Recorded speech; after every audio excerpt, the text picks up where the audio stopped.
Everyone, all student. बहुत सारे बच्चे सवाल करते हैं कि सर 12th के बाद कौन सा सब्जेक्ट पढ़ना चाहिए। क्या मैंने सही बोला या गलत बोला? सही है। गलत बोला। 10th के बाद आप लोग अभी भी कंफ्यूजन में हैं मेरे बच्चे। कंफ्यूजन में मत रहिए। फर्स्ट क्लास से लेके हिंदी मीडियम के लिए 10th तक और इंग्लिश मीडियम के लिए NC टू 10th, यानी जो बच्चे हिंदी में हैं तो फर्स्ट से यानी 1 से 10 तक, और जो बच्चे इंग्लिश मीडियम में हैं तो NC से 10th तक, राइट। अब ऑल सब्जेक्ट हमें पढ़ना होता है 10th तक। ऑल सब्जेक्ट 10th तक पढ़ना होता है। और बहुत सारे बच्चे कहते हैं कि सर 12th के बाद हमें कौन सा फॉर्म भरना चाहिए कि हम सरकारी नौकरी ले सकते हैं। हम ये भी बताएंगे कि सरकारी नौकरी में क्या फायदा है और प्राइवेट नौकरी में क्या फायदा है। आप भी सुनिएगा, कैमरामैन जी आपके भी काम आएंगे। सबसे ज्यादा आप ही को काम आने वाला है, क्योंकि सरकारी नौकरी और प्राइवेट नौकरी में क्या डिफरेंस वो भी बताऊंगा। सबसे पहले बता दूं कि जो हिंदी मीडियम के बच्चे हैं 1 से 10 तक और जो इंग्लिश मीडियम के बच्चे हैं वो NC टू 12th, और हम गुजरात में रहें या बिहार में, गुजरात में गुजराती मीडियम चलता है। यहाँ के बच्चे अधिकतर क्या करते हैं जी? पहली थी 10वीं, पहली धोरण थी 10वीं धोरण આપણે શું ભણવાના છે? વાત સાચી છે ને? તો આપણે 3 કેટેગરીના जानकारी लेवाना છે। अब 12th के बाद का बात आता है। अब बात आती है क्या जी कि 12th के बाद हमें क्या करना चाहिए। सर बहुत सारे फोन आते हैं, मेरे पर्सनल नंबर पे भी कॉल आता है, मैसेज आता है कि सर मैं 12th पास कर गया, अब कौन सी फॉर्म भरूं मैं। तो मेरा एक सवाल होता है कि आगे पढ़ाई करनी है या नौकरी करनी है। तो पढ़ाई करनी है तो पहले हमें ये पूछना होता है कि आपने 11th में क्या लिया। आपने 11th में क्या लिया है? आर्ट्स, साइंस या कॉमर्स,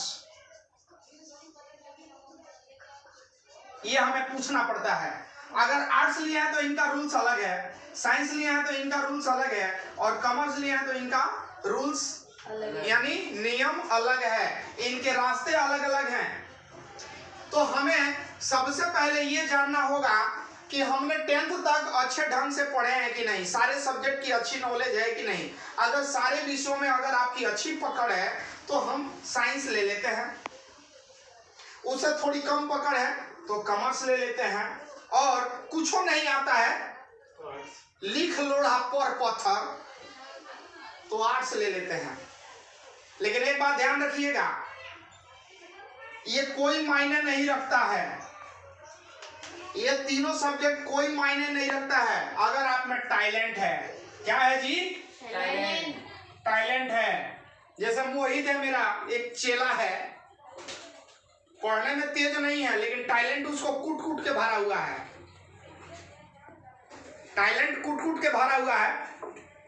तो ये लड़का जो है अगर 12वीं फेल भी कर जाए ना तो भी मुझे इतना गारंटी है कि या तो एक बढ़िया बिजनेसमैन बन जाएगा, नहीं तो अगर लक बाई चांस तो सरकारी नौकरी उठा लेगा ये।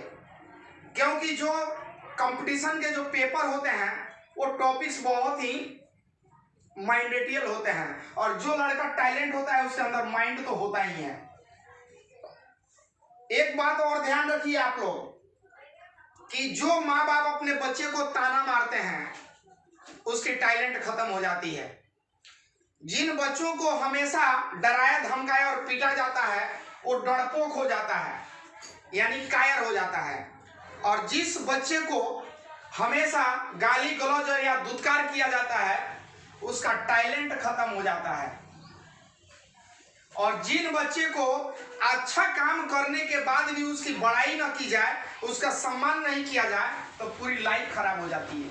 यानी बच्चा अपने आप से नफरत करने लगता है।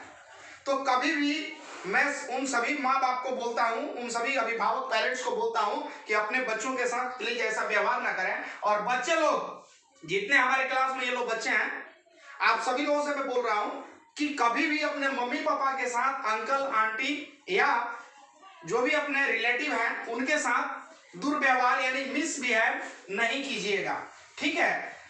तो आज हम समझते हैं कि 10वीं के बाद तो जो लड़का अगर साइंस से 12वीं पास किया है तो सरकारी के सारे दरवाजे खुले हुए हैं, वो कोई भी एक छोटा मोटा नौकरी के लिए फॉर्म भर सकता है। आर्ट्स और कॉमर्स की बात रही तो आप किसी भी कंपनी सेक्टर